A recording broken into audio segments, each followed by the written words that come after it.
What's up, everyone, and welcome back to the Who's Reality Cooking podcast. I'm so excited to have Elizabeth Rowe, the London baker, here. She's been on Is It Cake Season 2. She won, and she's been on a slew of other shows. Hi, Elizabeth. How are you? I'm great, thank you. Thank you so much for inviting me. Oh, thank you for making time in your very busy schedule for us. I know you're swamped, so thank you so much. Yeah, absolutely. Awesome. So what I wanted to first kind of chat about is, where did you start? What were you doing before these shows? And what prompted you to try out? Yeah, so obviously like a normal cake artist and a decorator, I was up to my elbows in cake. Never any social time, no time to do anything done, just cake, cake, cake. It's the cake life.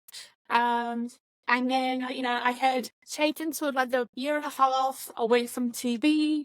Didn't have any plans to do anything. And then one day the juicer reached out to me and was like, "Hey, have you heard of Is It Cake? We think you'd be a really good fit. And, is this something you might be interested in to try out for?"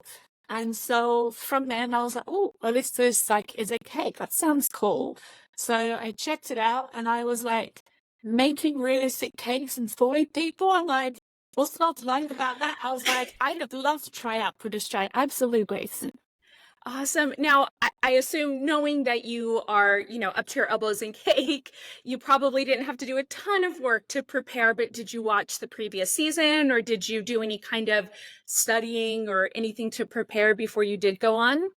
I mean, you wouldn't agree to a good job at anything. Did try to do a little bit of research and put some work into it. So I did my best. I think I got maybe 5 episodes in. I think it was quite finished the season.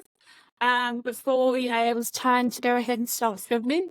But, I did get a good idea from that point and, I tried to brush up on like some of the techniques I sort of used in that first season because I was like, oh, like it might come up. I might need to make some plastic that, some that sort of thing in. And, Andrew from season 1 did that a lot. And I was like, oh, let's look at a recipe for that. So I had that up my sleeve. So yeah, just lots of research and trying to get up on the latest techniques. That's great. And did you find that doing that research has now helped your current work in your bakery? Oh yeah, absolutely. There were certain products that I wasn't familiar with. One of those being something called Seek, which we actually got to play around with on the show. And I was like, I never knew this product even existed. And it's kind of like a liquid that's to make most ways of paper into like a fabric. It doesn't dry, it's ever so flexible. So you can ruche it, you can do whatever, you possibly could want to do with a fabric that's edible. So I was like, hey, making a note of that. And I actually have some I use even now. Nice. I had no idea that was around. That's so Right? neat. Was there anything else new and exciting that you learned through this process that you're still using? So a couple of products also, I started to use them, but I was kind of intimidated because, it was a product that is like a edible oil paint. I bought a set of these paints ready to use just because I was like, that's really cool. Like, I would love to be able to have more time painting things without my, food coloring drawing on me. But it's one of those things that I felt intimidated about trying and actually had it on the show as well. And I needed something that would paint on top of the dark surface, which doesn't sound complicated, but if you've ever done cake decorating and you have like black fondant and you need to paint like whites on top of it, it's really hard to get a true thick paint that will actually sharp on top of black.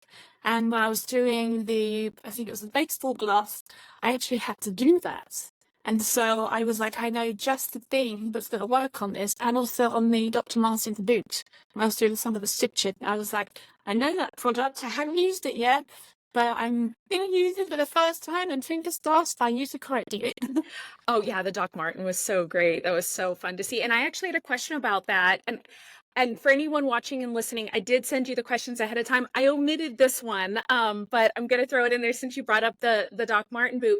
Are you able to manipulate the actual items? Like, are you able to say, okay, well, I'm going to take the strings out of the real boot so that maybe people will be tricked more, or is it just this is how it is and this is how it has to stay for That's the decoys?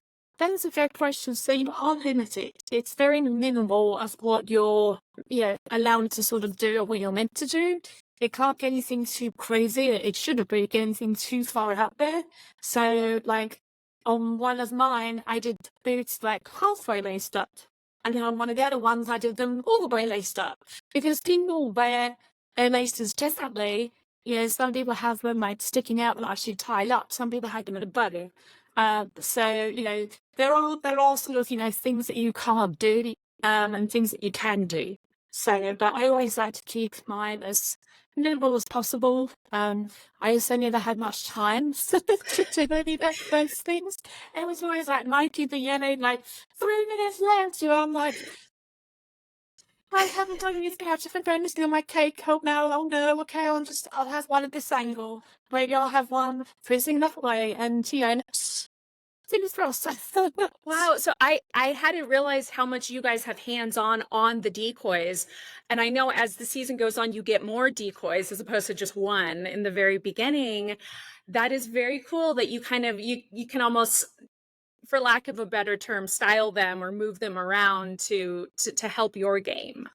Within reason. Like, Yeah. for example, if you had a bag of potato chips, it's not like, and with a first season as well, it's not like every single bag of potato chips must be placed directly at a 45-degree angle that you must measure.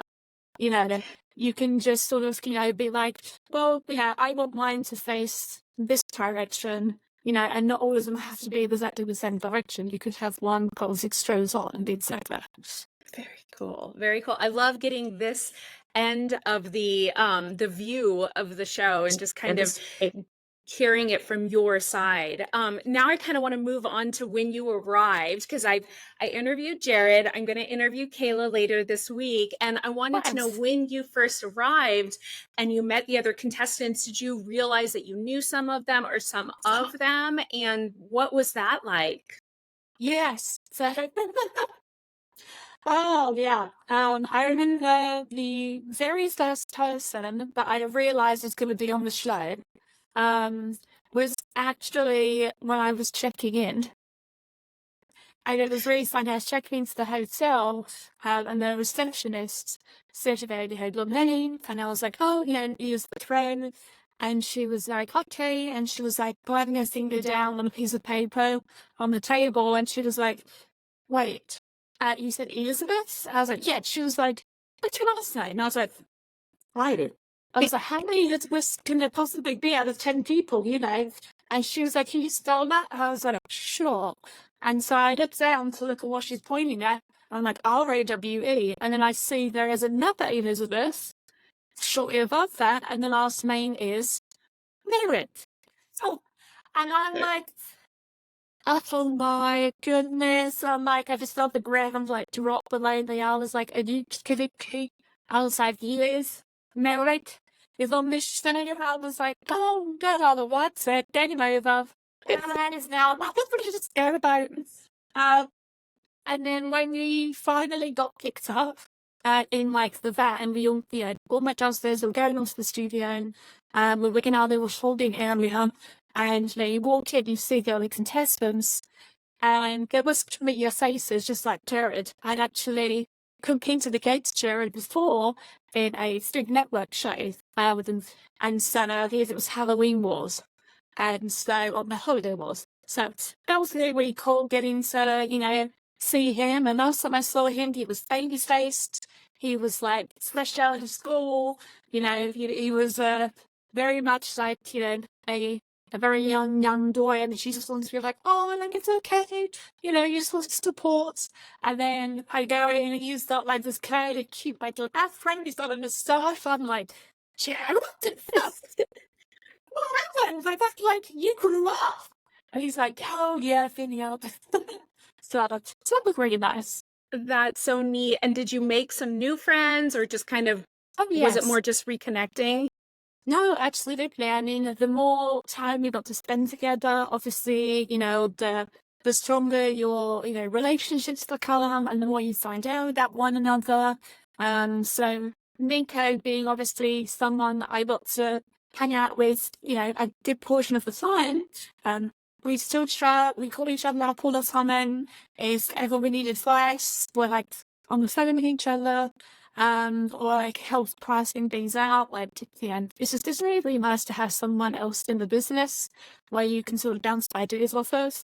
And it's actually coming to meet me in Texas, hopefully in the next month or so. So we're gonna hang out, maybe do a collaboration. So that'll be cool. Very fun. Yeah, everyone make sure to follow Elizabeth and Miko on their social media handles. And while since I brought it up, why don't you go So, ahead and quickly give me your Instagram handle so if someone's listening, they can pop on over and see what it all looks like. absolutely. So Instagram is the London Maker. And it's, you have to put the in front of the big THE, otherwise it'll pull up somewhat noticed. So you get the again, it'll pull up Cake Shop in London, so it's just the London Baker.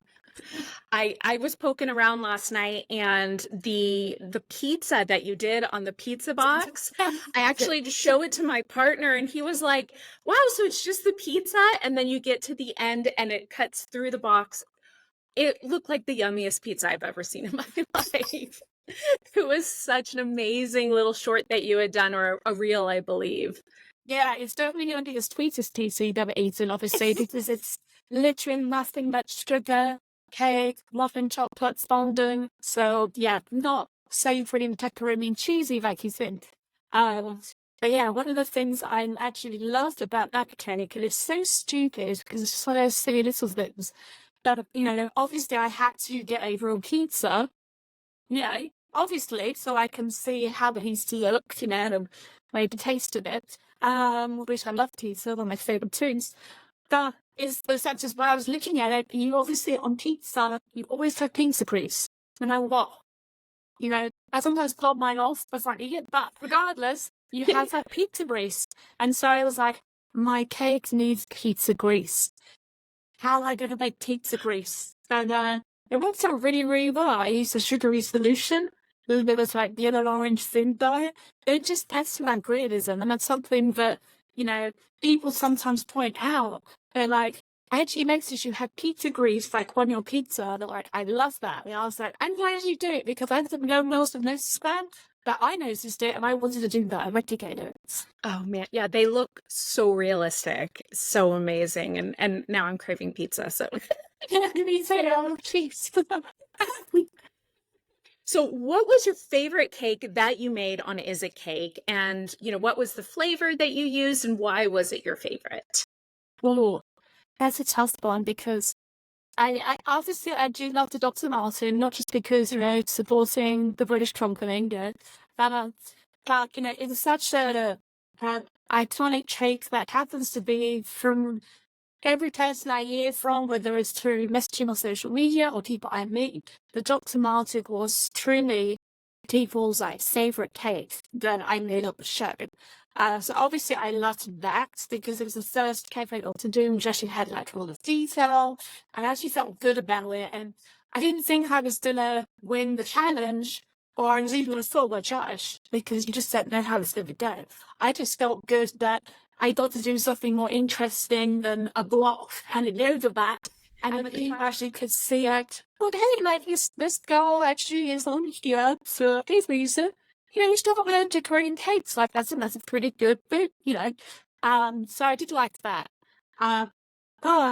Flavor wise, my favorite probably has to be the camping episode, which is with the Tansy. Yeah. Just because I love s'mores. I mean, chocolate, toasted marshmallow, graham crackers, what's not to love? And so layering that up in a really, really thin cake was really challenging. And it has my brownies in it. I did one layer of my brownies in the chocolate layer. So instead of just doing just chocolate, which you get off s'mores, I was like, I'm going to do a chocolate brownie layer so you get that fudgy cakiness. And that brownie is actually what started my whole passion of and business of baking, is that ooey gooey brownie. Oh, yeah.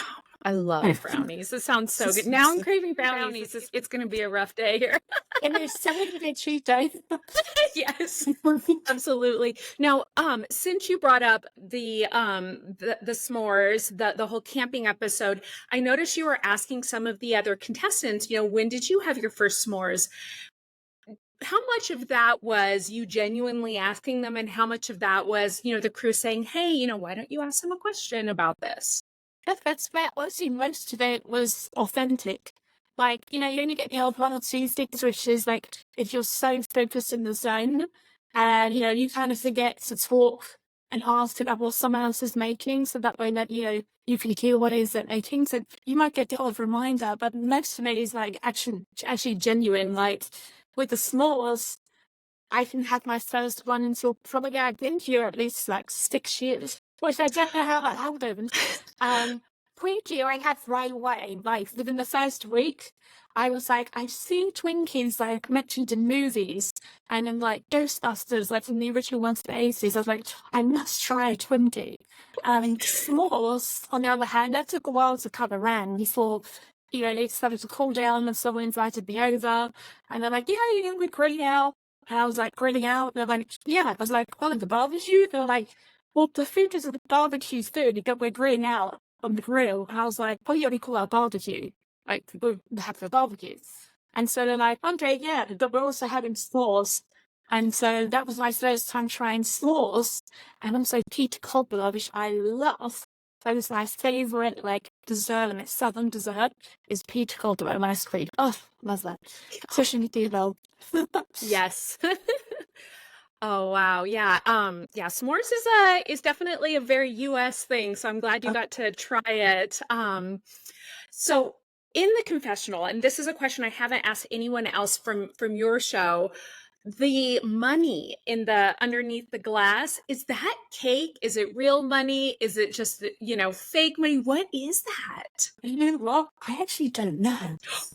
No. You don't know. Because when you come in, you're just focused on making sure, you're sitting down and facing, the right tempo. You're not really looking behind you, and you sit in a tiny screen of yourself, so you can make sure you're kind of still sitting in the same position, and you can see what it looks like. And you kind of just try not to focus like too much when you're talking, and you really want to turn around and look around. So I don't know if it was paper money. I don't know if it was real money, maybe a good sized budget, just real comfortable bills or anything. I'm not sure, so I actually don't know. It's a good question, though. I'm gonna have to get someone from the crew on here and ask them. Yeah, and you don't know. Wow. Wow. No, did you know that? So I interviewed Desiree from season 1. Did you know that she had done a decoy cake for season 2? Did you hear about that? Season. What was it? It was in the very first episode when they had the lily in the pot. When Oh, and you nice. guys had to figure out what was cake in the living room. Yeah. That was hers.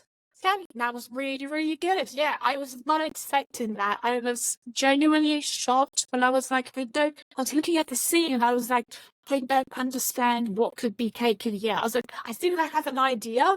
I think it's like the tissue box because the tissue looked very rigid and very upright. And I was like, surely that's like razor paper or something. And then, and obviously there was things like pillows and stuff. So I was like, maybe it could be that. And then they cut into the toast. I was the sweat part. I was like, no. And of course, it makes sense, But yeah, it was just so good. I didn't realize that. Yeah, it was. Yes, well done. She was so much fun to interview. Have they approached you to do anything for the upcoming seasons, or not yet? No, they have not. I would love to have something, but no, they haven't. Gotcha. It's past the line for maybe doing a G-Quake cake. I don't know, but I'm down to do it. Yeah, well, they shipped it from Florida, she had said, all the way, and she was so worried it was going to fall apart. So you never know. They may hit you up for something. That would be nice. Live it down. Well, what did you do after the show, and how did it kind of propel your career? Because I know, like I said, I was on your social media, and you were just killing it. What has the show done for your career? I don't know. Well, first of all, right after the show, it it's because no one expected it wasn't. Like I heard of some people from season one that things get really, really crazy, like really quickly. And so when it started scared, I was like, okay, right. There's this really big quiet before the potential storm. I was like, and stricken social media. And first of all, I was just really worried that people were not going to even like me. You know, and she's British, or, you know, she's boring, or she just talks weird and things like that. And I really wasn't too sure how I was going to get over. And so I was like kind of scared. I was kind of checking my social media to like look and check the, you know, comments and things. And I was like, I didn't even get hands full for a couple of days. I was like, oh no, people didn't like it. No one's watching the second season. I didn't like the second season. Oh no, like what's going to happen? And then all of a sudden, boom.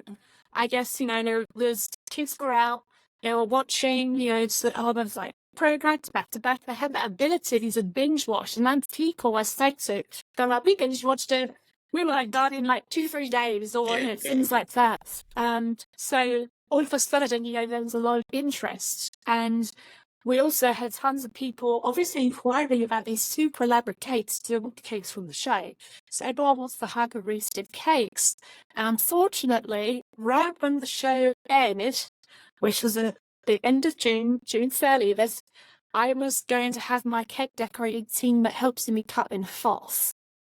So the timing was really, really good. And I think it was things, Graham. It's like, oh, good, we have all this extra interest, and oh, why? Like, I don't have enough people to help me with this, because, and it's wonderful things, like, two of my, like, head cake decorators that have been with me for, like, years. One of them is getting married, and she is getting married in Scotland, so she was going to be gone for a whole entire month. That started literally June 30th.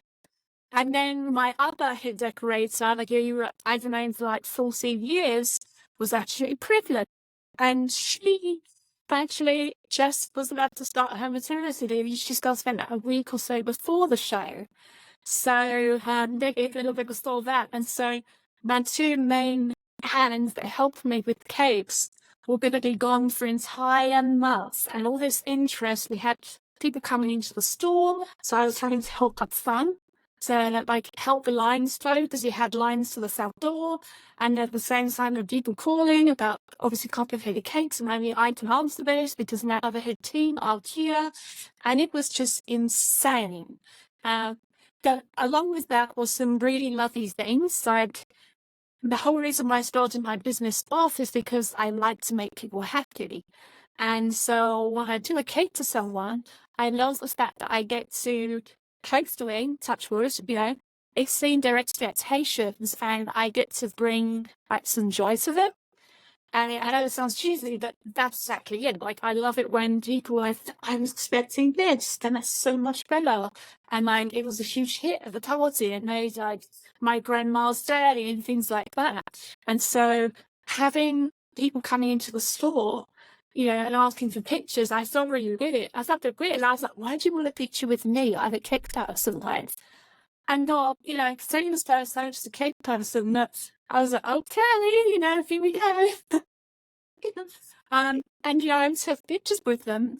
And he was just so happy and grateful about that. And at some of the children, especially, you know, they'd be like, you know, when they come in, somebody can run up and give you a hug. And the parents like, I'm so sorry. And I'm like, I'm fine. Like, you know, it's horrible. Like, don't apologize. They just wanted each other a hug. It's fine. As long as you're okay with it, you know, it's okay. And then there are some kids that are so shy when they finally come in and you wave at them and they stick their head in their mother's wet coat, so they're doing this. And it's just so cute. And the mum and dad are like, he wouldn't stop talking the entire way in the car, like non-stop. This, but they'd watched the episodes like 5 times over. You know, we've watched it with them again and again. They wouldn't stop talking, and now you're here, and he's just gone all quiet and try. And, you know, it was just nice to get to make people's days with nothing more than just, you know, coming out and talking to them, asking some questions, and just showing like a genuine interest. Like, did you like this trend? Did you have a favorite cake?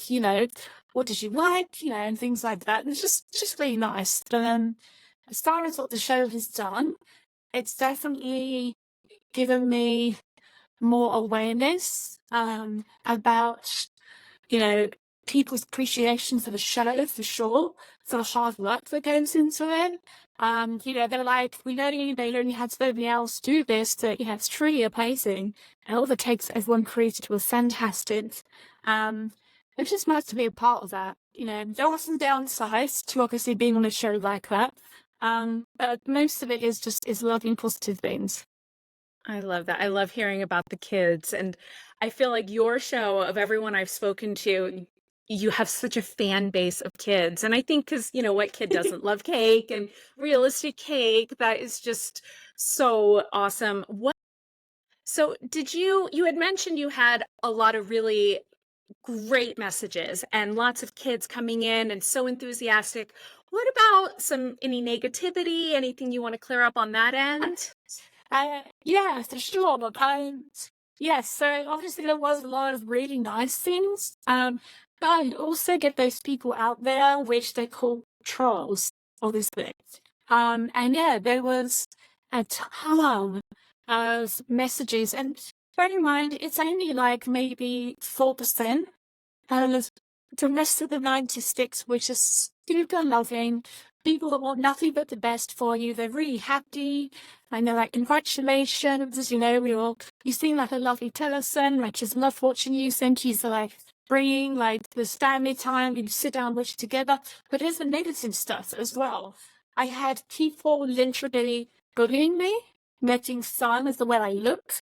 They said, you look like a man, you are fat, making fun of my weight, saying that, I have zero talent. They don't understand why I'm even on this cake show, because clearly I'm not good enough to be on the net, and they don't even understand, why I'm one.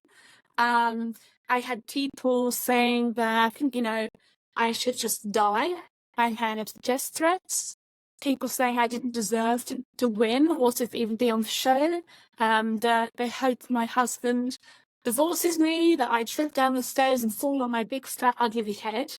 There's all the cut spurs that come with that as well.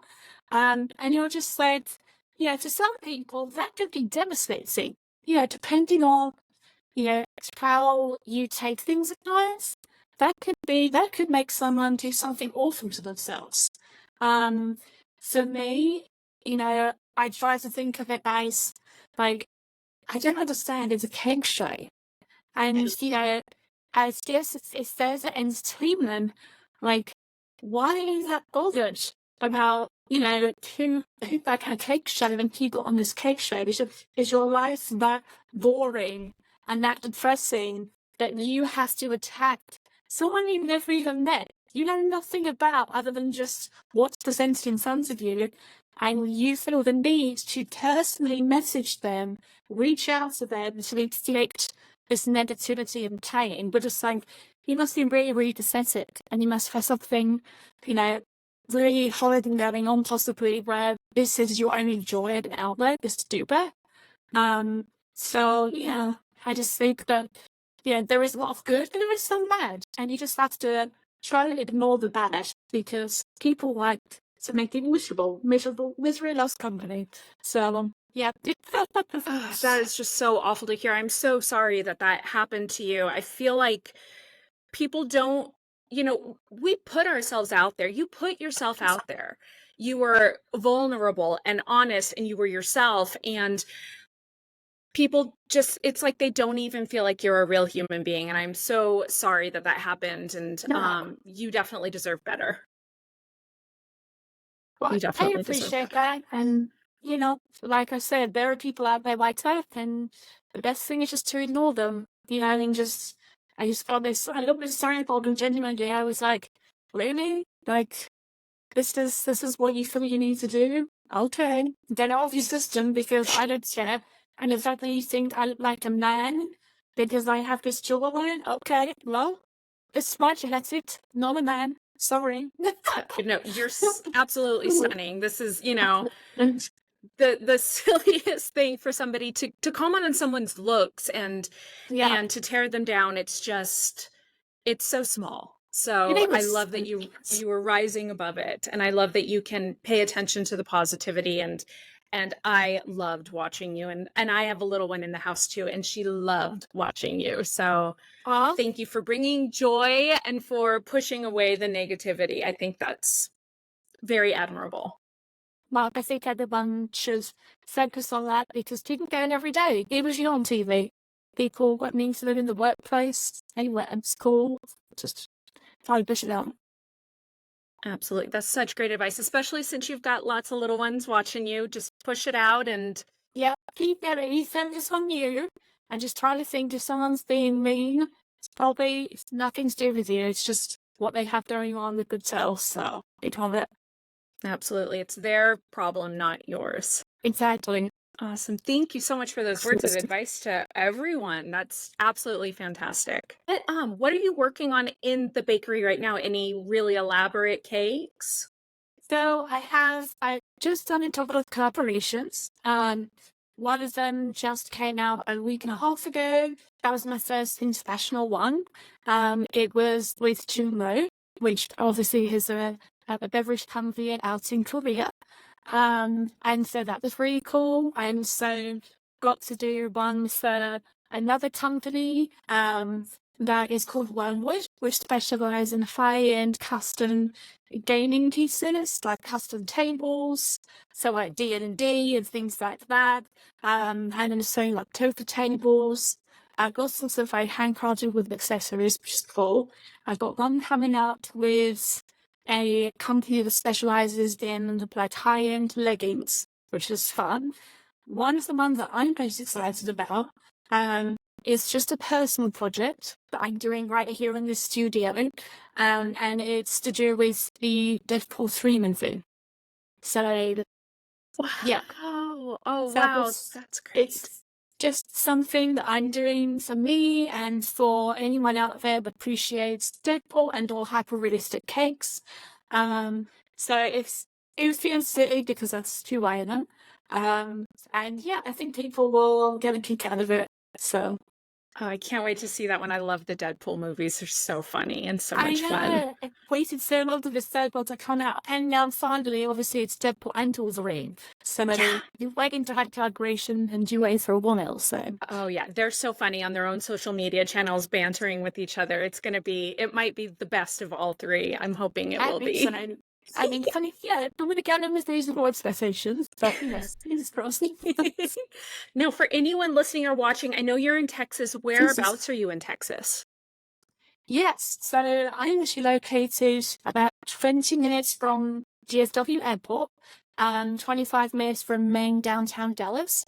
So I am actually in Lewisville, Texas, or sometimes it says the colony, because I'm right on like my zip code border between the two. But yeah, we have two locations. The main one is right off of 121, which is the Lewisville / the colony location. My other one is actually my very first stop where I first started out, and it was a really tiny one. And that feminist item part as well. But yeah, as far as things I'm working on, we're going to start to ship our brownies around the USA. So I'm excited about that. So anyone who's a little curious about trying our product, there's so many people that message, through Instagram, like, hey, like, how do I try some of your stuff? Do you share? And I was like, you know what, we've been thinking about it, and this is actually a really good plan. So we're going to start shipping the infamous Gooey Gooey brownies that started off this whole entire business. Oh, yeah. Are you going to do fun themes with them, like seasonal themes, or is it just going to be the amazing brownies? We have a couple of different varieties we're going to give people. So if you're a peanut butter chocolate fan, we have one for you. We also have a s'mores one as well. And then, yeah, we will have a couple of seasonal special ones. But that's what we're going to start off doing. It should be the brownies. We may eventually start shipping our deep dish cookies as well. They're really big, but we'll see. Oh my gosh. Oh, wow. I can't wait to try these. They sound absolutely amazing. I'll And send I you assume, some. what's that? I said I'll send you some. Oh, yes, please, please. Everyone just heard that, right? Yeah, it's on the hours they recorded. It's just that I'll send you something.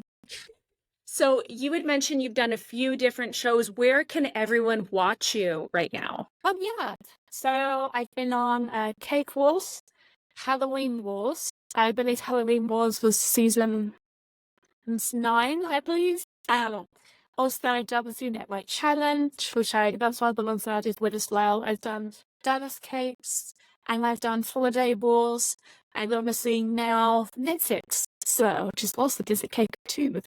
Lovely. Anything in the works? Anything besides the amazing stuff that you're working on right now? Potentially. I see. I love that. I love the little teaser. I'm not going to tell you. So awesome. Yeah. And you had mentioned on the show, and then it just jogged my memory while you were talking about Halloween Wars, that you love doing spooky cakes. Oh yes. Yes. Yes. What are your favorites? Oh, that's so difficult. So okay, I do have a couple, like one of my favorite ones, and I always mention like this soft favorite ones. It's actually a zombie cake. Now, I made this thing years ago, and so I'm like, if I was to remake it again now, I'm like, I wonder what the difference would be, like how much more realistic it might be. But even now, I'm still very proud of it, even though it's something I made like 6, 7 years ago. That was really, really cool. It was right before the reversion of Bits that came out. And kind of always something I used to be scared of when I was younger. And so I started watching that fantastic It that Tim Curry was in. And once I found out, oh, it's Tim Curry that plays the killer clown, I was like, oh, I didn't know I didn't mind it so much. And now I don't mind the towns as much because I love Tim Curry. And so, yeah, and Dorothy stated on Dorothy Founds for a while, and he has like a gash in his head when you can see the brains showing, and there's like maggots around it. Like, even the detail in the eyes, how like then like super pale balloon because obviously it's been dead for a while, and the pigments kind of faded and worn. And one is like slightly off in like the other direction a little bit. You can see the best capillaries in there to make it like super realistic. And like some of his mouth is missing, like his lips, so you can see gums and teeth. Yeah, and like I even did a creepy carnival background, and I was like, if I was a clown and I was a zombie clown and I was in this carnival or a fun fair, what would my snacks be? So I did like a corn dog, and instead of like the sausage, it's a human finger inside. And then like the bucket of popcorn, sort of popcorn on the front, it's actually brains inside because little bits of brains actually look kind of curlyish and a bit like popcorn.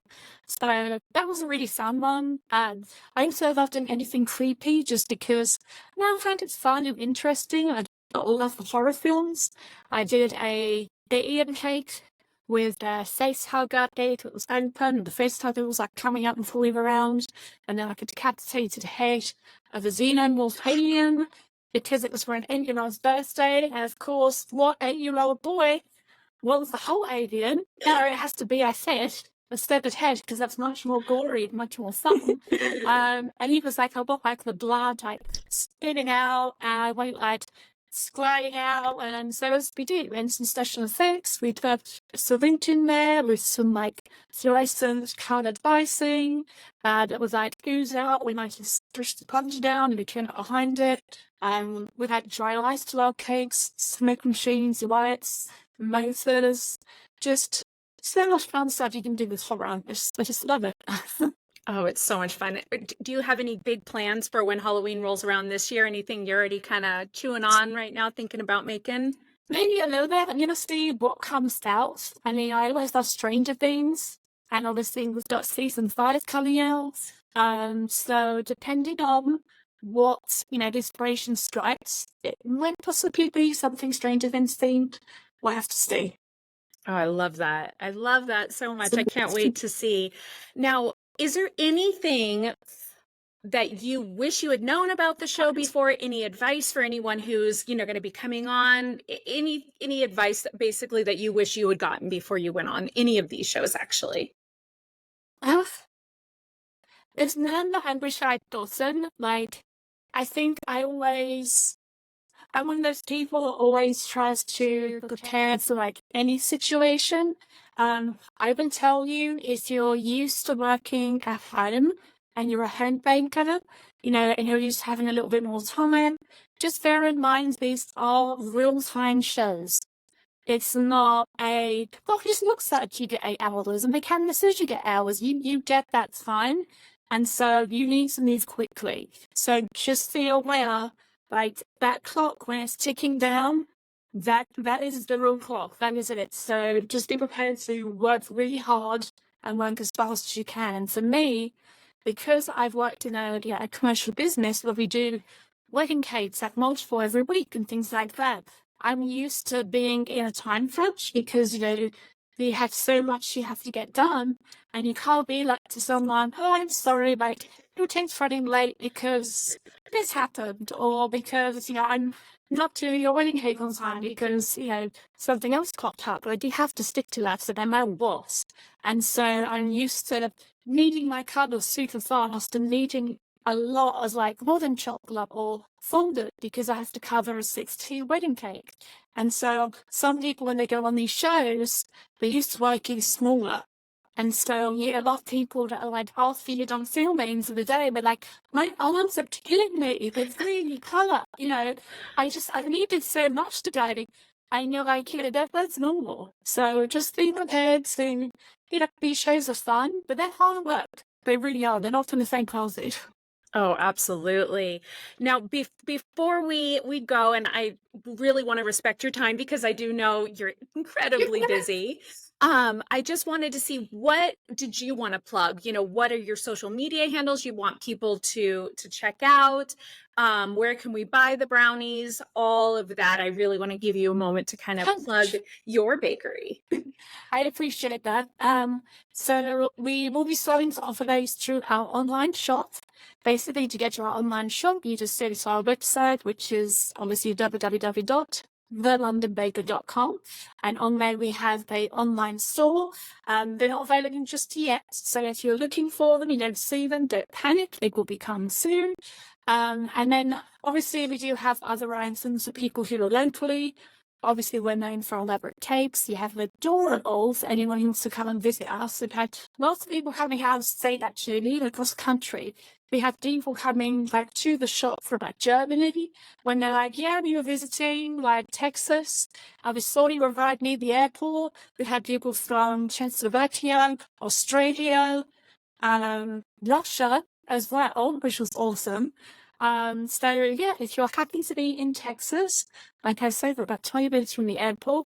We have a walk-in adorable coffee shop with green velvet sofas and fireplace, and then the booths, and you can get coffee, a craft coffee, make your own syrup. You can come in for a cup of tea. You can get scones, deep dish cookies. We have a whole case full of treats and goodies. So, but as far as checking out my social media, it's London Baker for everything. Facebook, TikTok, Instagram, just London Baker. You make it so easy, and I will make sure to put in, all of your social media handles and a link to your website in the show notes. So anyone who's maybe listening in the car, don't worry, I got you. We'll make sure you can find her. Well, thank you so much, Elizabeth. This has been so much fun. You're very, very welcome. So I appreciate the opportunity. And hopefully, if there's ever another time you need a follow-up, let me know.